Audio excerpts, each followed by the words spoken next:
a really interesting time, and we have been coaching and facilitating by Zoom. And the definition of executive presence has slightly changed when we're not able to be in the room and give a firm handshake and make strong eye contact. So I wanted to go over a couple of things that we've noticed in watching executives in groups and one-on-one. Sometimes we're on sessions that are 20, 30 people working together from around the world and all in little boxes on the screen. Executive presence typically breaks down into three areas: appearance, gravitas, and communication.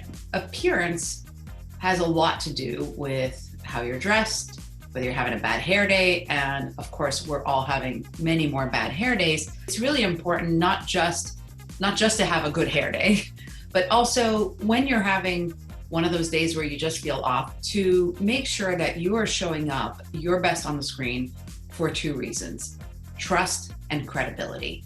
Because subconsciously and subliminally, we're still looking for those things, even if we're going through a screen, even more so because our senses are limited. We're not feeling as much energy of people around us. So we're really listening and watching more than ever before. So let's go over some things. Positioning.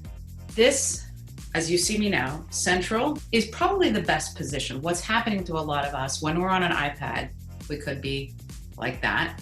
When we're on a laptop, we could be like this. If you're on a laptop, just raise your laptop, put it onto some books or something so that you're positioned to be looking straight or a little bit up as opposed to looking down. But this is just to work with what you have and make the best of it.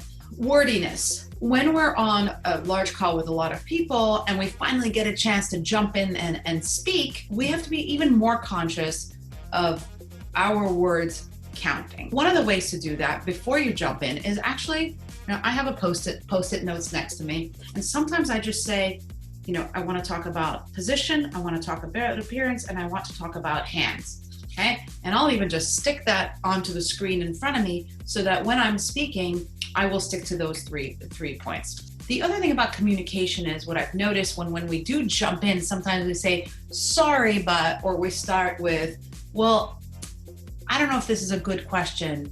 The more direct our communication is, the more confident we come across. One of the ways I find are helpful is I actually acknowledge what was just said. That's an excellent point.